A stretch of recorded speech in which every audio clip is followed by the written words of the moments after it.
My name is Giridamal Pati. I'm a admissions lead for the PG programs at University of Southampton Delhi campus. We have our faculty here today, Dr. Chitrakalpa Sen, and he's here to talk about the masterclass on your billion neighbors, the economics of India's hidden choices. Professor Sen comes with 16 years of academic expertise, and he researches on sustainable finance, green investing, and tracks the growth stories in the emerging economics. He holds a PhD from West Bengal University of Technology. His research regularly appears in leading international journals, and he inspires students to connect economic theories with the real world challenges and solutions. I hope today's session will be one of such learnings for you. And we will go ahead with the masterclass. In case of any questions you may have, you can put it in the chats, that maybe we will moderate at the end of the session. And post masterclass, we probably will take another 10 minutes to discuss about the university's offerings in terms of the UG programs and PG programs. And then quickly we'll get on to the questions, and then we will conclude the session. Thank you so much once again. Have a great session ahead, all of you. Professor, to you. Thanks, Giri, and thanks everyone for patiently waiting. It's a problem of technology. You can't live with it. You can't live without it. Right. So, a lot. Without much ado, I'll just start on with what I have prepared, what I have thought of discussing about here. As you know that, the name of today's topic is our billion neighbors, the economics of India's hidden choices. Now, of course, you understand that, why, the term billion is there. It's a reference to India's population. And of course, we are talking about India and hidden choices. Now, the word hidden choice is used because economics is all about how you make your choices, how you make the most efficient choices, right? In a country like India, we are continuously influenced by the choices of people we may know, people we may recognize, and people we may even never meet, right? By hidden choices, we mean the small and everyday decisions that often look ordinary. It doesn't make much sense. We don't think a lot while making those decisions, but together they shape much larger outcomes. For example, how we pay, where we live, how we travel, whom we trust, whom we avoid. What environmental costs we bear, or what cost we might pass on to others. So these are all the choices which may look very personal, but when billions of other people, they make them simultaneously, so they become social patterns. So today we will tell this story of hidden choices through two to three different subplots, three different sub-stories. The first story is about a tea stall. The second story is about our neighbors who live right next door to us, who we talk to every day, who we interact with every day, who we call over for tea or snacks every day. And the third story is about the neighbors who we never meet. These are the people who will look at traffic, right? So when you're stopping at traffic, we probably just look outside our car window and see that there is someone else sitting in the car next to us. In this particular segment, we'll look at different things like traffic, like the shared air and the shared public spaces, to understand how private choices can create costs for others. So together, these three stories, they make one single argument that economics is not only about money or market or government policy or GDP. Economics is also about how ordinary choices are made, and how these ordinary choices, when made, they interact with each other, and how these interactions, they shape the society, right? So in this session, we are going to look beneath the surface. We'll scratch the surface of everyday life, and we'll ask the question that when a billion of our neighbors, they make small choices, what kind of country, what kind of India do they create? And with that, I move on to the first story, the story of the chai stall, right? Let me begin with a very, unusual economic example. So I'm not starting with typical, the things that whenever you hear about economics, the things that come to your mind, for example, GDP, inflation, unemployment, stock market. I'm not going to talk about these. So I'm going to talk about a little tea stall, your local chai stall, right? So you have seen this in your town, in your city, in your village, everywhere, on the roadside, everywhere. Right? So it's a small tea stall. There is one seller is there. So there is a kettle, there is a stove, there are some biscuits, there are some, glasses there. There are some, buyers who are standing near the tea stall. Some of them are buying, some of them are talking about politics or cricket. Some of them are just looking at their cell phone and drinking their cup of tea. At the first glance, these all look too ordinary to be anything of importance. However, economics often begins by asking us to look at the ordinary things to find bigger patterns. Right? Because hidden inside these small things lies much bigger implication. All these tea stalls that you see, most of them, I'd say 99% of them in 2026, they will have one more thing except for that, like the small kettle and the stove and the glasses and the biscuits. They will also have a QR code laminated on the side of the tea stall. Right? Hidden inside this small QR code is a story about how our country is changing. It is changing not through big policies or through the budget announcements or through speeches, but through millions of tiny, small, individual, everyday choices. So the first story's title is the QR code at the chai stall. And the idea is simple. The idea of this story is that choices are shaped not only by the prices, but by convenience, by trust, by habit, and most importantly, by friction. So in the next slide, let me take you to the anatomy of a purchase. Same tea stall, if you look at the left-hand side of the slide, it shows the 10 years ago. Now, maybe not 10 years ago, maybe 12 years ago. Think about 10 years ago was 2026 and 2016, and probably UPI was still there, Paytm was still there. So let's go back, it's 15 years ago. For sake of simplicity, we assume that the price of tea now and the price of tea 12, 15 years ago, they were the same. I'm just assuming the price is not changing, just for the sake of simplicity. Right? Let's say a cup of tea, it cost 10 rupees back then. Right? But the transaction is not just about the price. Right? So you go to the roadside tea stall, you want to buy a cup of tea, you check your pocket. Do you have a 10 rupee note? Do you have change? Well, you only have a 100 rupee note. Right? And then shopkeeper will tell the shopkeeper that I only have a 100 rupee note. The shopkeeper will check his drawer and he might say that, well, this is the morning, I'm just opening the shop, I don't have enough change. Right? Or maybe it can happen that shopkeeper is looking through and somebody behind him is waiting. Right? You feel a little bit awkward. And then the shopkeeper says, well, okay, you take the tea, you can pay later. Or perhaps you may decide yourself that, okay, leave it and I'll buy later. Now, notice what has just happened here. The price of the tea, it may be just 10 rupees, but the real cost of purchasing a tea is significantly more than 10 rupees. So there is time cost, right? There is an effort cost. There is this, awkwardness, when, you are still deciding whether to go for the tea because, I do not have change and people behind me are waiting. And there is this inconvenience, on your part and as well as the shopkeeper's part, searching for the change. Right? Now compare that with today. All the uncertainties are gone. You see the QR code, you take out your phone, you scan, you pay, you leave. Take your tea, you leave. The entire physical process of digging into your pocket, taking out your wallet and looking what sort of currency notes you have, negotiating with the shopkeeper that please, possible, please give me 90 rupees change. This is gone. This exchange, the process of exchanging value, it has been compressed, right? Which, 10 years, 15 years ago, it used to take a whole conversation to facilitate that transaction. That cannot happen in a few seconds. You take out your phone, you just, scan it, it's done, right? So the time has changed, right? However, a lot of things have not changed.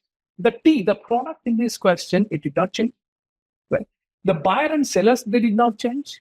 The need of having the cup of tea has not changed. Then what has changed? What has changed is the environment of choice has changed. The path to make that transaction, that has become easier. And when the path becomes easier, people's behavior shifts.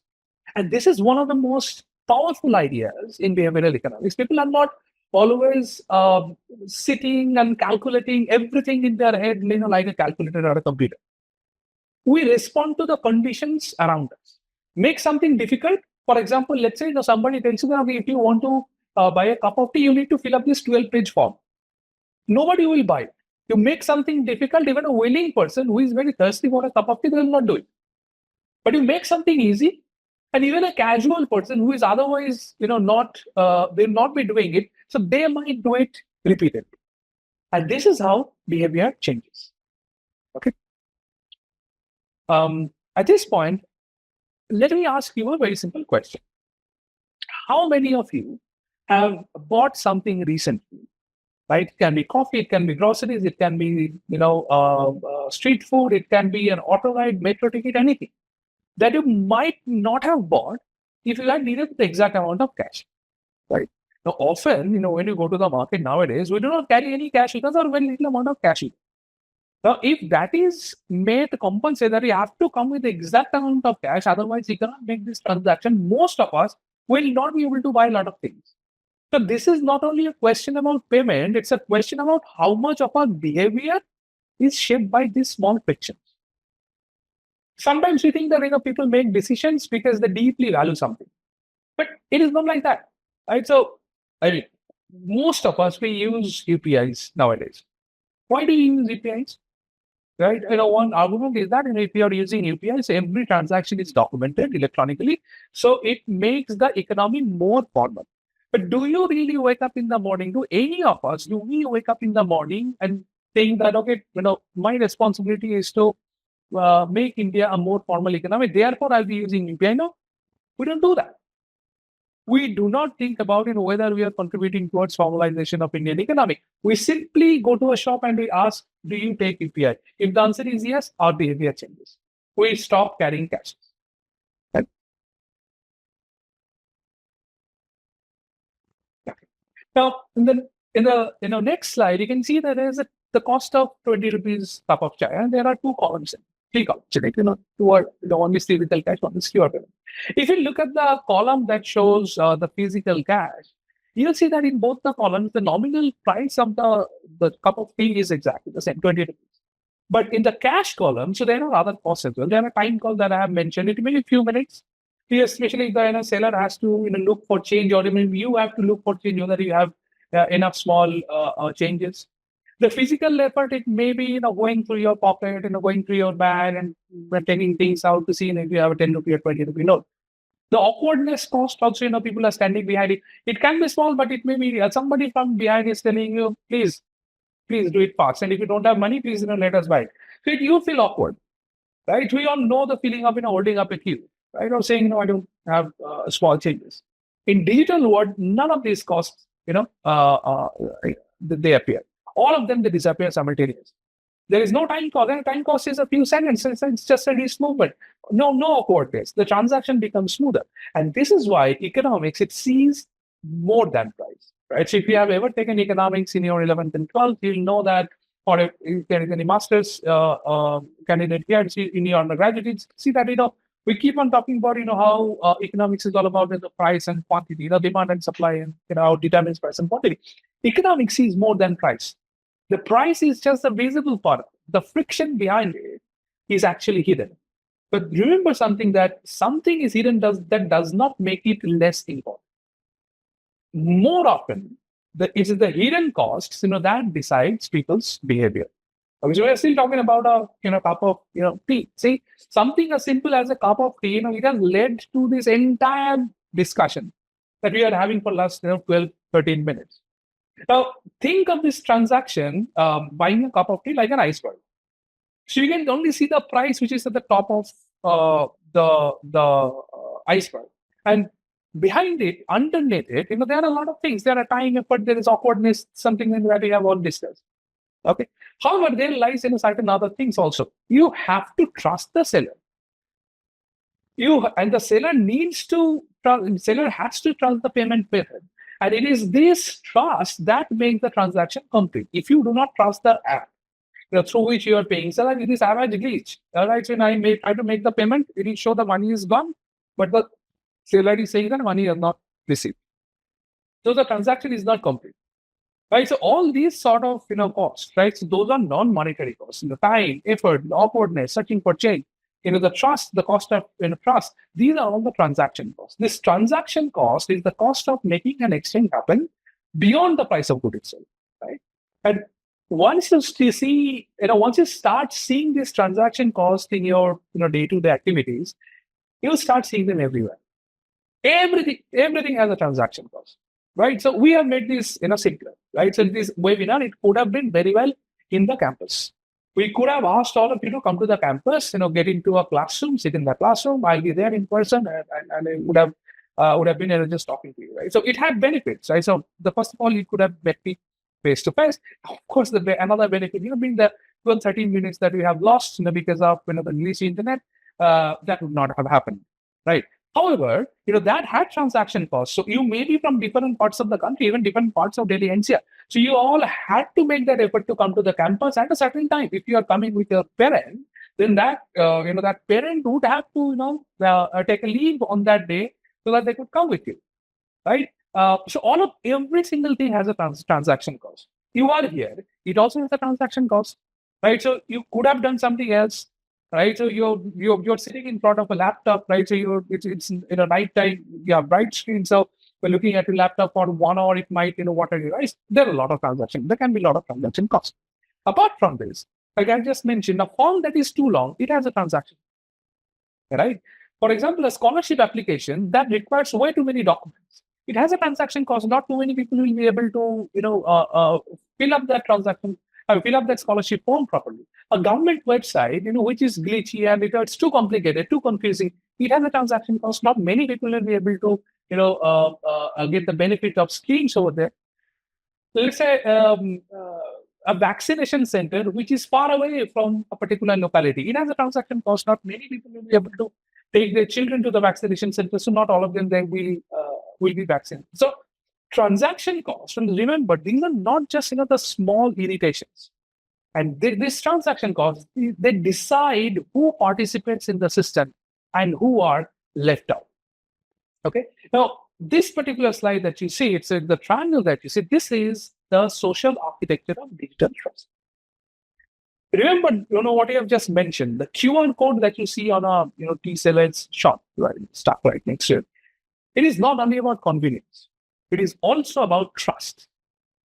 In a cash transaction, trust is visible. I give you money, you give me tea. End of story. In a digital transaction, something more abstract happens. The buyer must be able to trust the app. Right? The seller must be able to trust the notification. The ping that is coming onto the seller's device, the seller must trust that if there is a ping, that means I have money in my account. It's not a false ping.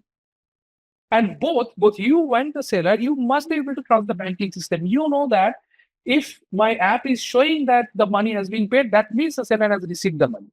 And seller knows that if I'm getting a notification, that means I have received the money. The money is not gone in the beginning anywhere. So you both must be able to trust the banking system, right? So, you both know that, yes, once that transaction is done, the ping is hard, then the money has been received. But no physical object has changed hand. You have even touched the seller or even gone close to the seller. This is remarkable, right? This is a remarkable achievement of technology. So digital economy is not built only on technology. Yes, technology are the pillars, but it is built on trust. And the trust is a social, right? So we have just mentioned it's a trust between the buyer and seller and the banking system that builds that infrastructure. So the QR code is more than a technical device. It's a small symbol of trust between perfect strangers. And the market cannot function without that trust. The prices matter, yes, incentives matter, but trust is what allows perfect strangers to exchange quickly, to make a seamless transaction. Right? Okay. Now, take a look at the left-hand side panel. Right? A payment system that is used by one person is completely useless, and this is called the network effect. Right? So when very few people are using something, that doesn't have much use to it, but when a lot of people are using it, that suddenly becomes very useful. Right? A payment app is not very useful if no seller accepts it. A QR code is useless if only one person uses it, right? If all the buyers, they want to pay through cash, then a seller has very little reason to accept digital payment. But once enough number of people, they start using the system. So the buyer uses the UPI because the seller accepts it. The seller accepts the UPI because all the buyers are using it. The other sellers around that seller, they are also using UPI because everyone else is doing it, right? So this is a network effect. So the value of the system, it overall increases because more and more people are using it. Right? So the more the people participate, the more useful, the more strong, more effective the system becomes, right? So remember something, when a payment system used by one person, it's a mere curiosity. A payment system that is used by everyone, it becomes infrastructure. And this is the journey from useless to essentials. I'll come back to something that we have mentioned earlier, that human beings, we are not mere spreadsheets, right? We do not calculate our choices very carefully. We don't do that, right? It tells us something, very important about human beings, that we are influenced significantly by defaults, by convenience, by reminders, habits, social norms, what my friends, what my family, what everyone else around me are doing. So we follow the slope of convenience, the right-hand side slope. You can see that it's very smooth and a very convenient slope. If the easier path of transaction is using cash, we'll use cash. If the easier path is digital, we use the digital. If it's easiest to go out and buy your food from your local restaurant, we will go out and physically buy our food. But if the easiest path is to buy online, we'll buy online. Right? If it's easier to watch a movie on a streaming platform, we'll stream it and not go to the theater. So this does not mean that people are not rational. It means people are human. We have limited time, we have limited attention, and we have limited patience. So the design of the system, the easier option on the right-hand side is the smooth option that you see here. The easier option, it always has an advantage. Okay. Now, let me ask you another question. Right? I will answer. So, what is the one behavior you change not because your values change, but because of the system around you, it became easier? Right? For example, for many of us, right? So, you are, I'm assuming most of you are young individuals, right? So the major change happened. So if someone like, me or Giri over there, we have gone through a lot of changes. So we are the last generation who moved from analog to digital. We are the generation which lived a large chunk of our life before internet arrived, and then after internet arrived. Right? First saw internet after my 12th examination, right? So my childhood was completely without internet. I didn't know what it is, but so was the computer, right? And now we're using it. I'm talking to all of you, on my laptop. I couldn't have imagined it like 30 years ago. Similarly, 15 years ago, this UPI did not exist. 15 years ago, right? So the Ola and Uber, this app cabs did not exist. But we have all started using it. Now we cannot live without our cell phone. I spent literally half my life, before there was any cell. Before I had a cell phone, right? So I was equally happy, and maybe I don't know, probably I was more happy back then, right? So we make these changes, right? So we have made these shifts. Our behavior has changed, not because my values changed, right? Not because I used to think that cell phone was evil, that's why I did not use cell phone. Now I use cell phone because I now think that cell phone is good. But because the system around me has become easier, everybody is using cell phone. So I can reach out to my friends, my family, my office colleagues easier, using a cell phone. But the things have become easier. My preference may have been the same, my person may be the same, but the path has become easier. So the outcome has changed. Right? It's just the design of the path that matters. Okay. So we can now visualize the architecture of any transformation. See, how far we have come. We have come from a small tea stall, and now we are talking about macro behavioral shift in an economy, right? So you can see the architecture of transformation. First, the friction decreases. Things become simpler. Second, the trust increases.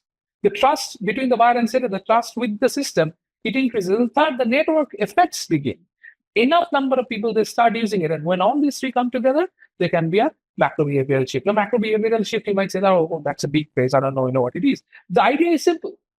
Millions of people, they start by doing things differently, right? Not because each person has changed in a very different and dramatic way, but because the environment around them has changed. And this is the one of the key lessons of economics. Individual choices are made inside system. If we change the system, we'll change the behavior. Okay. Now we come to this point where we talk about what is the India connection. It has a major India connection. India has been at the crossroads of this transformation for a very long time. Right? Modern India is being transformed every single day. Not only by, like I've mentioned, big policy announcement, but by tiny reductions in friction. I'll give you one example. Blinkit or similar grocery apps, right? The delivery has become so easy. Your consumption has gone up. Earlier, what you used to do, right? So if you ask your parents, they'll say, whenever we needed something, we'd go to the market. We'll probably go to the market, which is a little bit far away from my house. We'll probably go there on a weekend. So if you need something during the week, you'll have to wait till the weekend. You want to have some, chocolate cookies, you have to wait till the weekend when I go to the market. Now, if you want a chocolate cookie, you can get it in 8 minutes. Right. So, delivery becomes easier, your consumption changes. Your consumption, not only the pattern changes, but also the volume changes. When the identification becomes easier, your access changes. Right. So I've been flying recently, and you don't have to carry anything printed on a paper. Right. So you go through these gates, which will immediately scan your face and will let you, enter right till till inside the aircraft. Right. So, and of course, when the payment becomes easier, then the formalization changes. Right? But there is also a warning here. If ease can include people, difficulty can exclude people, like I've just mentioned. A longer form will exclude people. A bank account exists, but it is hard to use. That will not ensure full inclusion. People will have bank account, but they will not be able to put any money in the bank account. Right? A website which is too confusing, it can exclude someone.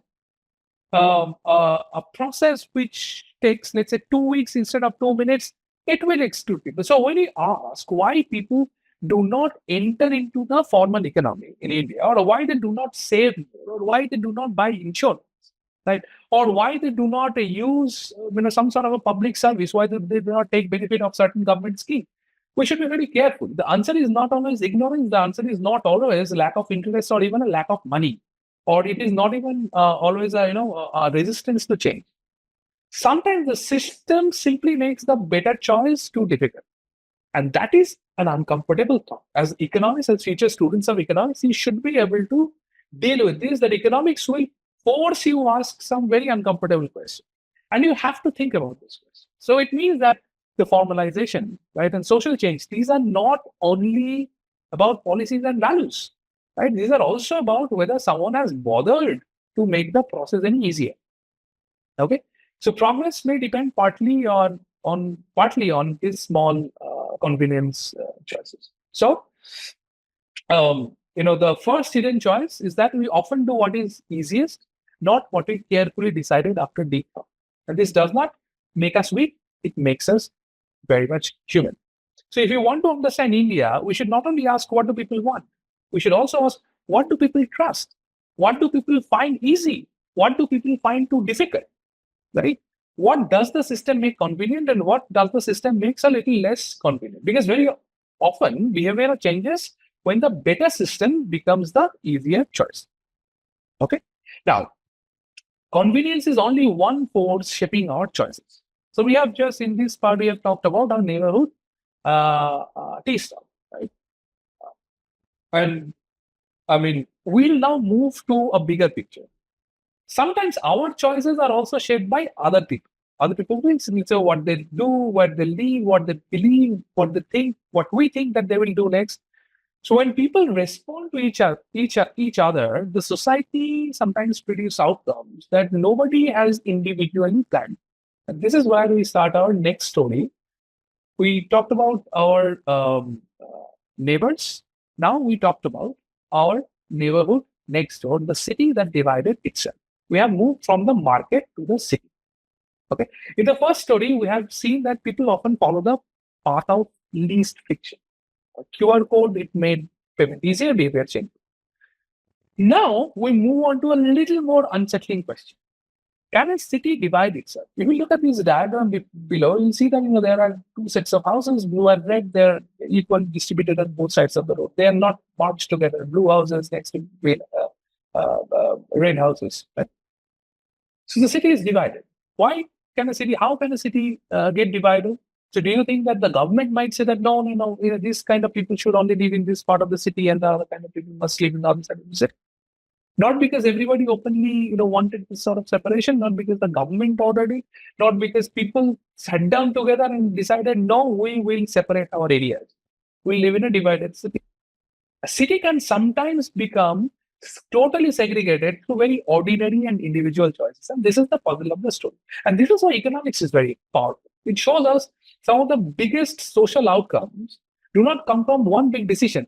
They come from millions of tiny decisions all interacting with each other, right? So let me take you to the next one. Okay. Now, let's say in a city, there lives two different types of people, red people and blue people. Now, the red people, they are not, blue people haters. They are not racist. They are not classist. They really like blue people. But when the time comes to choose our neighborhood, to choose who are the people who will be living around us, we might say that if I'm a red person, I might say that, well, I have absolutely no problem living, completely surrounded by blue households, but I would prefer to have at least 1/3 of my neighbors be like me. So be like me means it can be many things. It can be people who are of my religion, who are of my language, who have very similar food habit, who have the similar socioeconomic. It can be anything. This group can be anything. And this very small, tiny, apparently harmless behavior, it can completely change the shape, the design of the city. Okay. This is what I was talking about. The city as a grid. Nobody wants complete isolation, but each household holds a mild preference. Right? If I'm entirely isolated, I'll become, uncomfortable. I'm happy if at least some of my neighbors are like me. Some of my neighbors. Let's say 1/3, not more than that. I'll be happy with that. Okay. Okay. But these small preferences, they create massive patterns. If I've mentioned 1/3, that is about 30%. Now let's take an example to see how that happens. Right? So rather than having a hypothetical grid, let me show you a more realistic grid. Right? How small preferences create massive patterns. If you look at the grid on your right hand side, you will see that there are red squares, there are blue squares, and there are white squares. Okay, red squares are people where red people live, blue squares are where blue people live, and white squares are the empty slots. So if somebody has to move, they can move to those slots. Okay, does that sound extreme? Everyone wants just 1/3 of 1/3 of people around them like themselves, right? Some people will not have this 1/3 criteria met, so they will move. Right, so they will move to another neighborhood, and then someone else moves, and gradually you see that the entire city will start to clutter. So if I show you this image, you can see that these movements are now taking place, right? And very soon, rather than this very dispersed black, red, and blue areas, we now have clusters of clear clusters of red, the clear clusters of blue. Right? The result is not mild; it is a significant result. You begin with a mixed city. You give people only a very mild preference. You allow them to move only if they are uncomfortable, and the result is not mild. The result is clustering. The result is complete separation. The result is a city where different groups live apart from each other far more than their original preference would have suggested. So the result is that's not simply people move. The result is that movement creates feedback. One person's move changes another person's environment. Then that person's response changes another person's environment. And over the time, individual choices can become a citywide pattern. Right? So this is a model. It has a particular name. This model is proposed by Thomas Schelling. This is called the Schelling segregation model. Right? So no one person may have designed the segregation, but everyone's choices they have helped reduce the segregation. And this is very real, right? So, okay.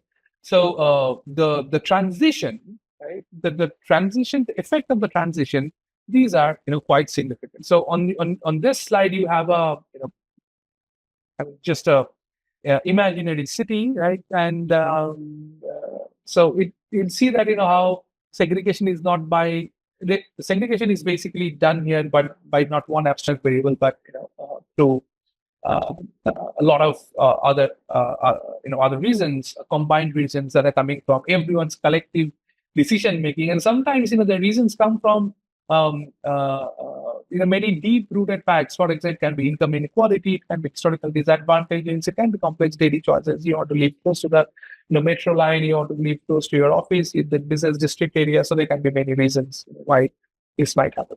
So this brings us to the question that what might be the drivers of this urban division or urban segregation? Right?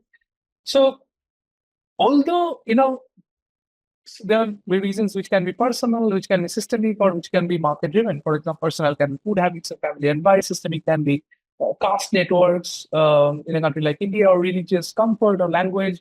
Market realities like it can be the rent or affordability, community and school access, which I've just mentioned, or discrimination and safety. Now, each one of these drivers, they may look very personal, but together these choices shape the social map of the city. The social map is not neutral, and it decides who is close to an opportunity and who is far from it.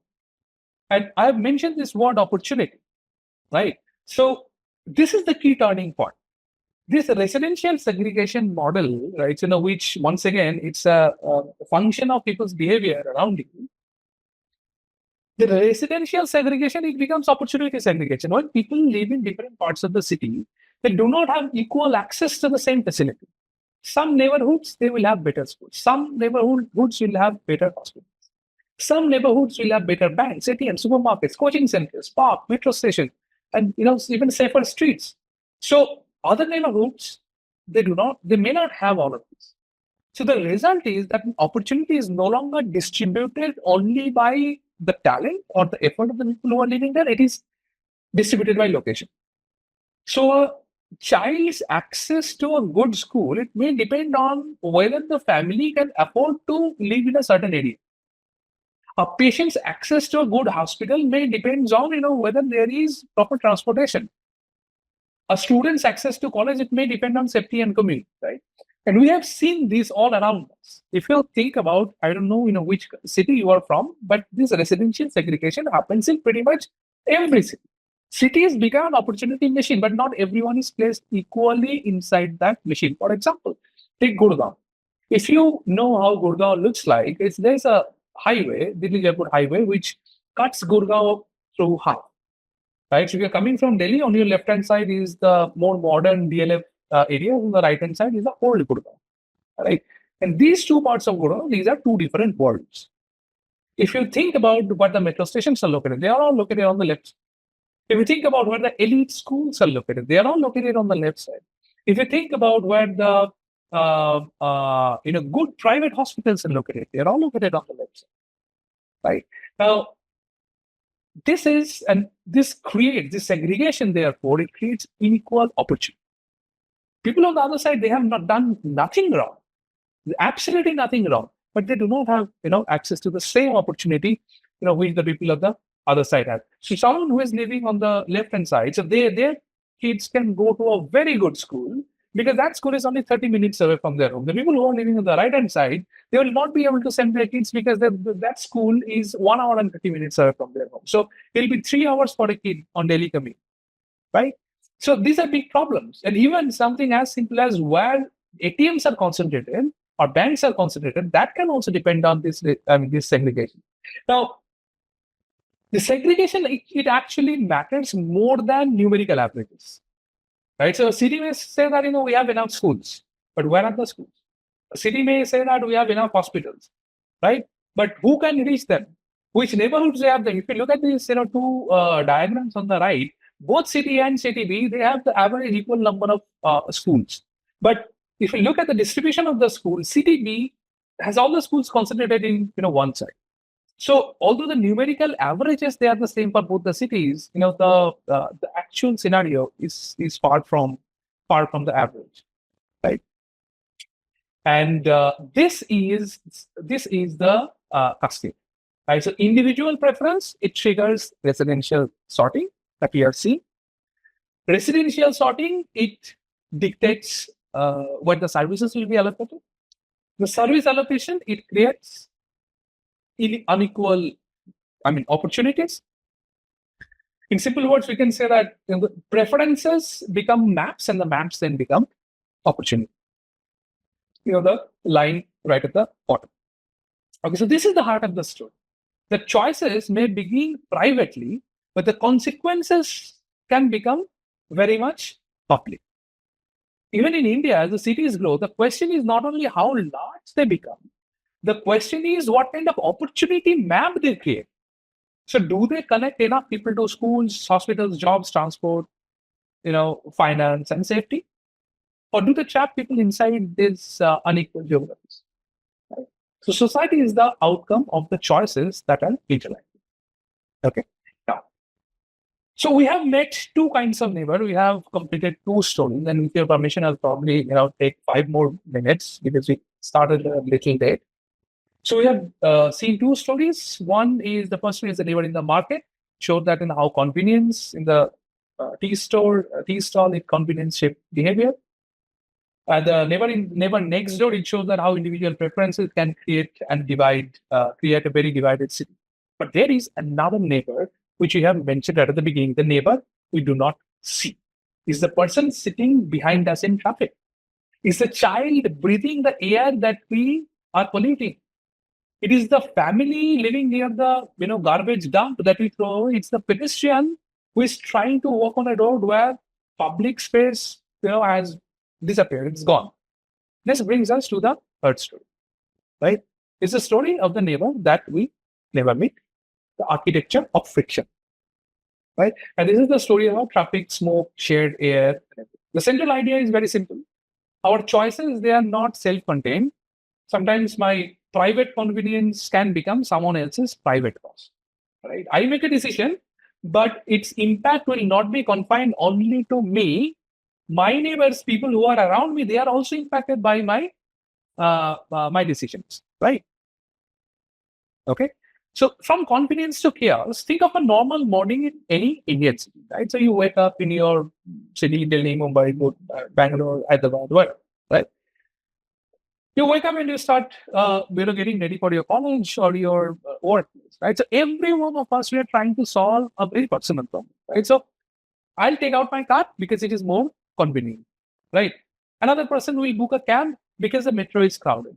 Another person will avoid the bus and take the auto because bus timing are not reliable, right? Another person will follow a Google map and will take their car into a very narrow lane, right? Somebody else behind you will keep on honking because they're getting late for work. So individually, when you look at these decisions, none of these decisions look irrational. All of them, they are perfectly rational decisions.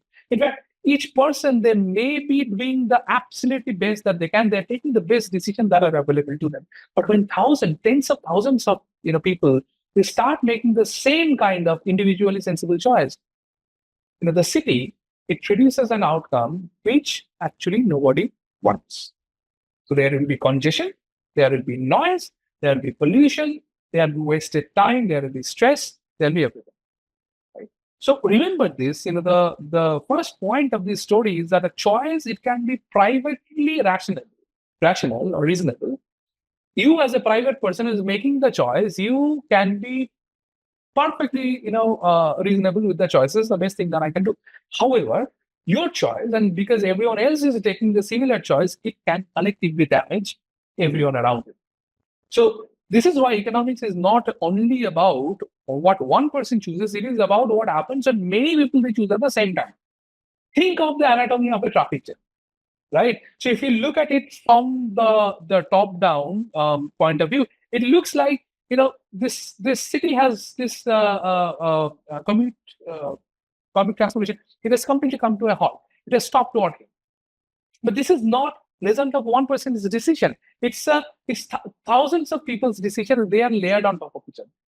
Each person is asking which route is the fastest route for me. Each person is asking which is the safest route for me, which is the most convenient route for me, right? But the city, it experiences a result which is combined. Right? Remember something, another vehicle on the road, it is not only a vehicle, but it is a claim on the road space, right? It adds to congestion. A shortcut is not a shortcut, right? So you take your car inside a small neighborhood, the entire neighborhood, inside of the neighborhood, it becomes very, chaotic. So the traffic jam, it teaches us something very powerful, that sometimes the problem is not that people are making stupid decisions. The problem is that the system rewards private convenience even when it creates public damage. This brings us almost towards the end of this discussion, the problem of externality. What is externality? The externality is that, when a decision that is made by me, right, so someone else is getting affected by that. Right? Someone else is getting affected by that. For example, I am taking my car out, right? But the car is polluting. The car is contributing to the congestion, the pollution, and the danger. So this is the difference between a self-contained choice and the spilling choice. The spillover effect that your decision, your choice is doing. A payment system that is used by everyone, that becomes an infrastructure. But a polluting habit, you're taking out your car every day, which is with AC running and it's emitting smoke. It can become a public health crisis when enough number of people they are doing exactly the same thing. So the question here is that, is the individual choice useful? So what happens when everyone else does it? Okay. Right. Okay. Yeah. So we have just mentioned about the network effect right in the beginning. Now, in our first story, the QR code story, our network effect was possible. Many people using the system, more valuable the system is become. But here we are seeing the opposite. There is a negative network effect. The more people are using on private vehicle, the worse the traffic is becoming. The more the people are dumping the waste, the dirtier the city becoming. The more people are polluting, the more dangerous the air is becoming. Right? The more people overuse a shared resource, right? The more fragile that resources becoming. You're thinking that one plastic bag doesn't matter. I throw it on the road, right? So my one car doesn't matter. My one honk doesn't matter. But it adds to the small things, right? Okay. Because we are a little short of time, this is some extra things that we have designed. So I'll just skip these for now. And yeah, we'll just go to the last slide. So we're returning back to the title. Like, so if we had more time, I would have probably discussed that how policies, effective policies, are designed around these negative externalities, so that these inefficiencies can be corrected. Right. So we're returning back at the end. We're taking a full cycle. The neighbor that we never meet. So the person who is affected by our choices, they may not know us. We may not know them, but we share the same road, we share the same air, we share the same water, the same public spaces, same future. And this is the final lesson of this story. So I'll go back to our to the title of the talk. Is a billion neighbors. We looked at three kinds of neighbor: the neighbor in the market, the neighbor next door, and the neighbor we never meet. Right, and all of these neighbors, they are affected by our decision, and we are affected by their decision. So the central lesson of this 50-minute discussion that I had is that economics is not only about money or about market or about policy. It's much bigger. It's about how ordinary choices interact. You are surrounded by economics. Even if you do not want to learn economics, you have to be taking economic decisions. You don't know if it's economics, but it is economics, right? A small choice made by you is rarely just small. It has a ripple effect. When it is repeated by millions, it no longer stays a small choice. It becomes a social force. So the question we should live with is not only, what do people choose, but we have to ask the bigger questions like, what does the system make easy? Who benefits from the pattern? Who pay the hidden cost of these interactions? And that is the economics of India's hidden choices told in big stories. And this is where I stop. And I'll stop sharing my screen. If anyone has any question, I'll be happy to answer. So, thank you so much, Professor. So there is a lot of insights being a non-economy student, being a technology student in the college, but there's a lot to learn, there's a lot to see this minute behavioral patterns. Thank you so much for taking time to deliver the session. Participants, if you have any questions, please do post them in the chat box. We will be able to, answer those questions with respect to the masterclass. And regarding the university offerings, I have posted the link here. Just a moment, this link. So I'll send you the prospectus link and also application portal link in case if you look forward to applying for UG and PG programs that we offer at University of Southampton Delhi campus. And let me quickly run through a few important information for you to understand. So the University of Southampton is a UK university, and it's part of Russell's Group as well, the prestigious Russell Group. It's equivalent to any Ivy League universities that you probably keep discussing about from the Western world. And consistently, we've been ranked about top 100 universities across the world, and we've been chosen as one of the best employable university as well in UK.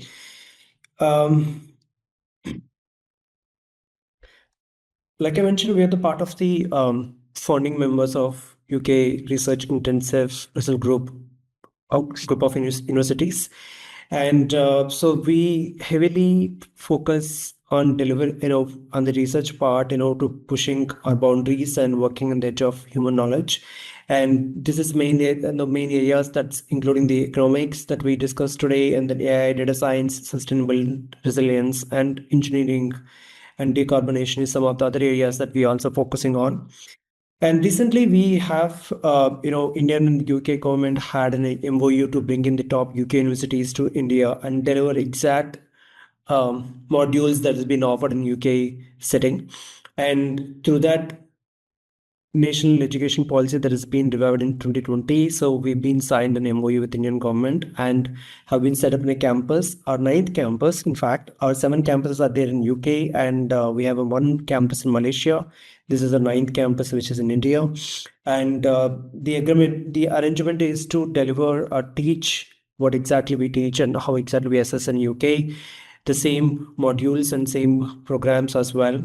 And the evidences and then the same transcript and certificate being issued by the UK campus also will be issued here. So that won't mention that the University of Southampton Delhi or Malaysia. It mentions the clearly University of Southampton. This degree helps you to move, give you ability for the global mobility as well, in case if you would like to apply for jobs down the line to any other country later on. And also you will have the same student experience that what any student can get experience at UK campuses as well, and you'll be part of the global alumni network. Right, we offer two categories of the programs at this point in time, and I quickly move to those slides. We offer UG programs, which is 3 years honors degree. Unlike to obtain a honors degree in India, you'll have to spend 4 years in the college. In contrast to that, you will have to spend only 3 years. This is the same programs what we offer in UK. And there's a UG programs, which is the postgraduate taught programs, which is also looking at 1-year programs instead of 2-year programs, in general setting what I'm referring to. But however, this exact format what we teach in UK as well. So we are covering, right now we're offering programs in UG both in accounting, finance, and business management, computer science, economics, creative computing, which is a very interesting program, and then software engineering as well, which is equivalent to our BE and BTechs that we have 4 years degrees that we have. Here we have only 3 years, which doesn't mean that, you're losing 1 year of learning, but all the modules that have been taught in 4 years have been taught in 3 years. That means that increases your intensity of the program, utilizes your time well, and allows you to start working 1 year ahead of compared to our traditional degrees, right? Same with our PG as well. And this is our second intake. We had an intake in 2015 and 2025, my bad. So we had last year one intake for all UG programs and PG programs. Our first founding PG students are going to graduate this year. Probably by August, they complete the program and they'll be graduating in month of November. And some of them already, have we've been placed them for the internships, but they've been able to secure the job offers as well for their full-time employability also. So nearly 50%, what I can understand. So we do, you heard about how well our faculty commits to teach you, but beyond the classroom learning, we also have a lot of learning opportunities for you through clubs and to other activities as well. And in terms of careers, we do support students here in India.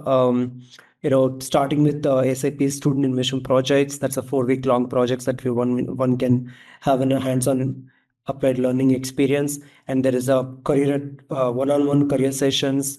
If you are looking at entrepreneurial thought process, we do have enterprise hub as well to help you to ideate your thoughts and even to take to the level of funding as well. But it's a step-by-step process what we follow. And there is internships converted into full-time opportunities, and we'll help you in industry readiness, interview preparation, e-mentoring and alumni mentoring as well, and of course finally to achieve a successful future pathways, right? So there is a lot of effort goes from the university as well to help you out. We do offer accommodation here in Delhi. If you are from the different location, there is a UG and PG different requirements. I posted in the brochure in case of any questions that you may ask. There's a tuition fee, is a year-wise tuition fee.